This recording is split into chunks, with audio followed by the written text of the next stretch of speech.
인천 과외제자 살인 사건에 대한 내용을 말씀드리는 것으로 이어가 보도록 하겠습니다. 이것은 인천 과외제자 살인 사건이라고 해서 여러분들 아마 많이 알고 계실 겁니다. 이건 정말 반전에 반전을 거듭하는 사건인데요. 저는 이 사건을 분석하면서 저도 굉장히 놀라웠습니다. 마지막까지 반전이 여러 차례 일어나는 사건이에요. 제가 사건을 한번 소개를 드려보겠습니다. 이 사건은 2012년으로 거슬러 올라갑니다. 이때 자 여러분들 잘 이해하셔야 됩니다.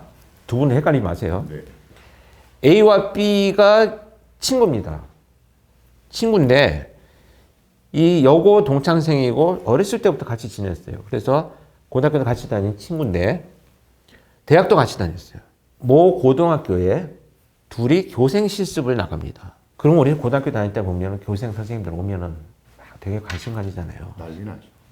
그래서 어떤 피해자인 이 K군이 이 B 교생 선생님을 좀 짝사랑하게 됐어요.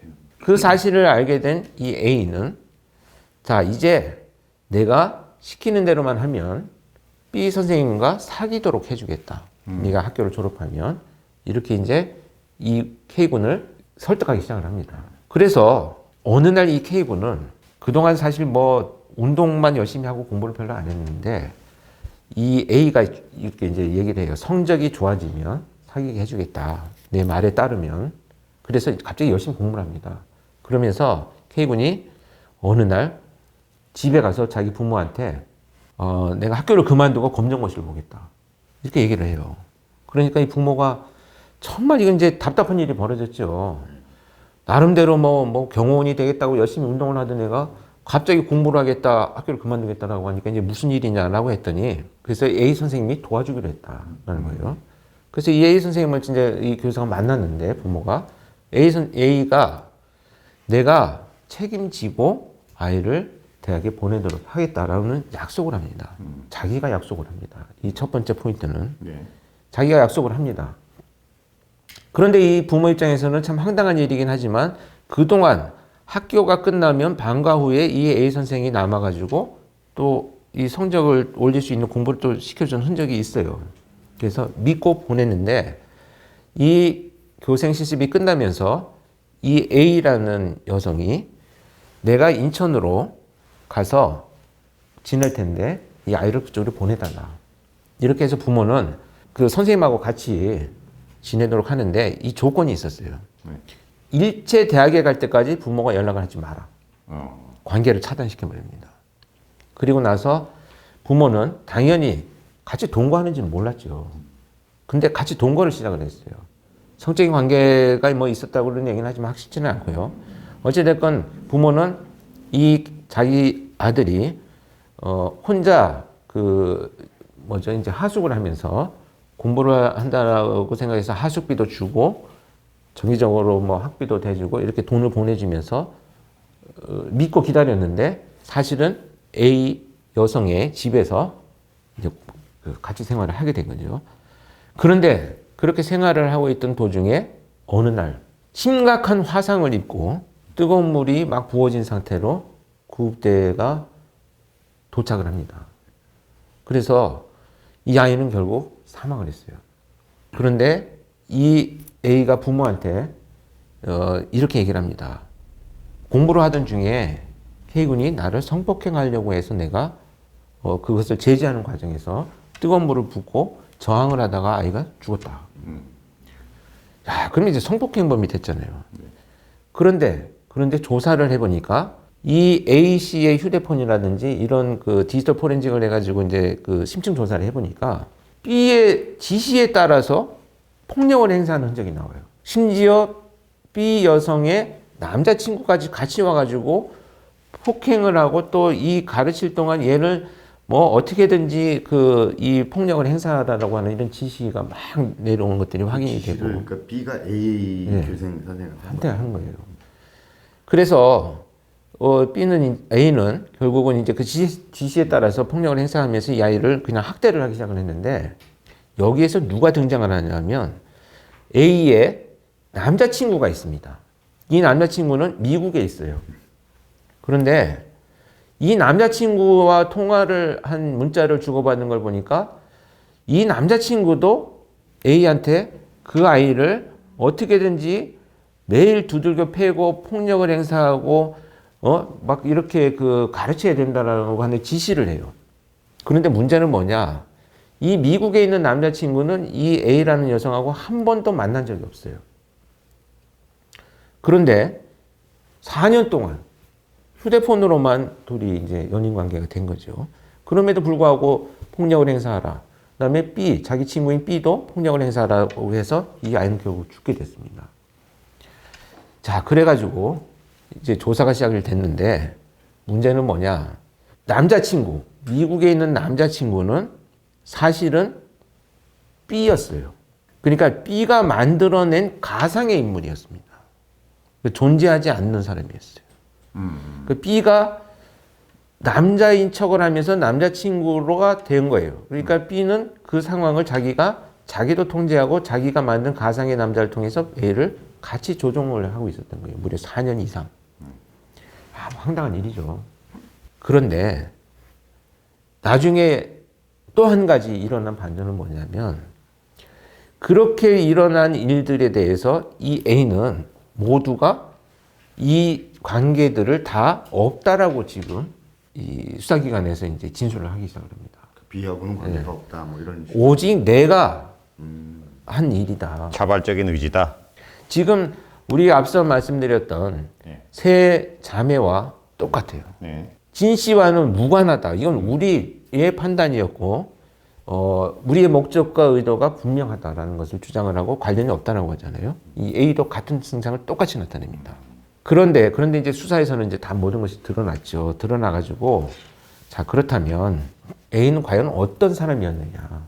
이 사람이 제가 쭉 지금까지 말씀드려왔던 그런 삶의 과정을 갖고 있습니다. 그러니까 첫 번째, 어릴 때, 이 부모가 이제 그 가정 형편이 어려워가지고 가족이 해체되면서 이 어려운 얘기들을 B하고 상의를 했어요. 그래서 내가 힘들고 어려우니까 학교 다니면서 이렇게 멘토처럼 늘 가서 상의하고 뭐 이렇게 어떤 도움을 요청하고 그럴 때마다 B는 잘 도와줬어요. 그런데 이 B가 그야말로 전형적인 사이코패스였던 겁니다.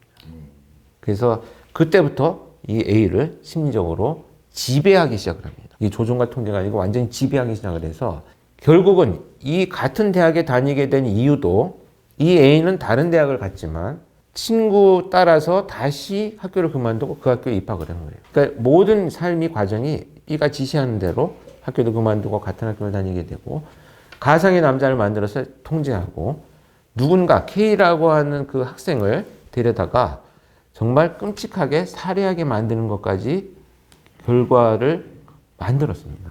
이 A는 모든 게 차단됐어요. 가족관계도 차단되어 있고 모든 차단되어 있는 상황에서 누군가 혜성같이 나타난 남자가 있어요. 가상의 남자죠. 이 사람과 B에 대한 어떤 불만이 있을 때는 또 상의를 했어요. 그러니까 B는 정말 완벽하게 A를 지배하는 거죠. 그걸 통해서 무엇을 추구했느냐? 금전적인 것도 아니에요.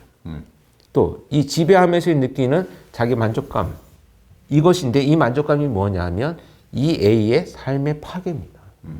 결국은 나한테 의지해야 할 수밖에 없는 그 사람이 내가 조정하는 대로 움직여서 삶이 파괴되는 것. 이것을 추구하는 그런 관계였던 거죠. 그래서 굉장히 의존성이 높고 자존감이 낮은 상태에서 조정당하고 있었고 이 B는 결국 뭐냐? 아까 말씀드린 대로 굉장히 어떤 사회적 관계를 어렸을 때부터 형성해 나가면서 갈등 관계나 어떤 상대방과의 어떤 해결해야 될 문제가 있을 때는 이것을 합리적이고 좀 정상적인 판단을 해서 뭐 풀어나가기보다는 누군가 그것을 도와주거나 아니면 회피해버리거나 이런 어떤 그 관계, 삶의 어떤 방식들이 계속 유지되어 왔다는 거죠. 그러면 결국은 그 선생은 또 그 학생에 대해서 학생이 꽤나 덩치가 크고 한 100kg 되는 나이는 13살 차이 미치지만 덩치도 있고 그런데 그 학생에 대해서는 또 역으로 가스라이팅 같이 심리적인 컨트롤을 했다는 얘기잖아요. 그렇죠. 그럼 단계적으로 1단계에서 받고 그러니까 우리가 이제 보통 뭐 가불관계 그런 것 같이 가불관계에서 을의 제하점 같이 그렇게 전파가 되는 건 이 부분에 대한 것까지 지시를 했다고 봐야 되나요? 그렇죠. 그러니까 그게 아니고 이제 맞습니다. 이제 다시 정리를 할게요. 자, B는 A를 가스라이팅을 했죠. 네. 그래서 K군을 지배하게 만듭니다. 그러면 이 K군도 역시 A에 가스라이팅을 당하잖아요. 그렇죠. 근데 이 A군은 결국 어떤 목표를 갖고 있었냐? 내가 열심히 공부한 목표를 이룰 것이다. 그 다음에 B와 사귈 수 있다라고 하는 이런 이 목표를 갖고 있잖아요. 그것의 모든 어떤 이 목적과 그 사람이 살아가는 이유와 이런 것들을 충분히 인식하면서 가스라이팅을 하게 되는데, 똑같이 하게 되는 배경은 결국 뭐냐면 이 A는 그렇게 하지 않으면 B로부터 인정받지 못한다고 하는 불안 때문에 여기에 충성을 다하게 하는 이런 심리적인 연결고리들을 갖게 있는 거죠. 그래서 결국은 자기가 당했던 것처럼 K군의 모든 가족관계, 친구관계를 전부 단절시켜버리고 자기가 지시하는 대로만 하게 만드는, 이것을 철저하게 꾸려나가면서 그 행위의 결과들을 B로부터 칭찬받고 인정받는 이 상태가 정말 사슬처럼 연결되어 있다, 이렇게 봐야 되겠죠. 이게 지금 재판이 이제 대법원까지 이제 확정이 다 됐는데, A라는 직접 가해했던 그 여성이 징역 7년, 뭐 상해치사죄로 그렇게 됐고, 그 다음에 A를 가스라이팅했던 B는 2년, 징역 2년. B의 남자친구 C는 8월을 받았고, 이렇게 됐는데, 우리가 그 전 시간에 좀 살펴봤던 것도 가스라이팅을 했던 그 진 씨라는 여성분도 2년 조금 넘게 됐잖아요.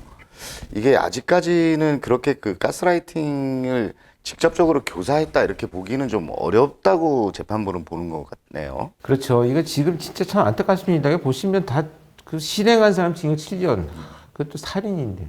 이게 다 출소했잖아요, 지금 이미. 아마 이 방송 보고 있을지는 모르겠네요. 근데 제가 좀 드리고 싶은 말씀은 어쨌든 가스라이팅이라고 하는 것이 결국은 우리가 이렇게 심리분석을 통해서 사건을 내면을 들여다볼 만큼 많은 분들이 이해가 안 되고 있어요. 뭐 자기가 정신 차리면 되지. 중간에 그렇게 합리적인 판단을 못한 것은 본인 책임도 있어.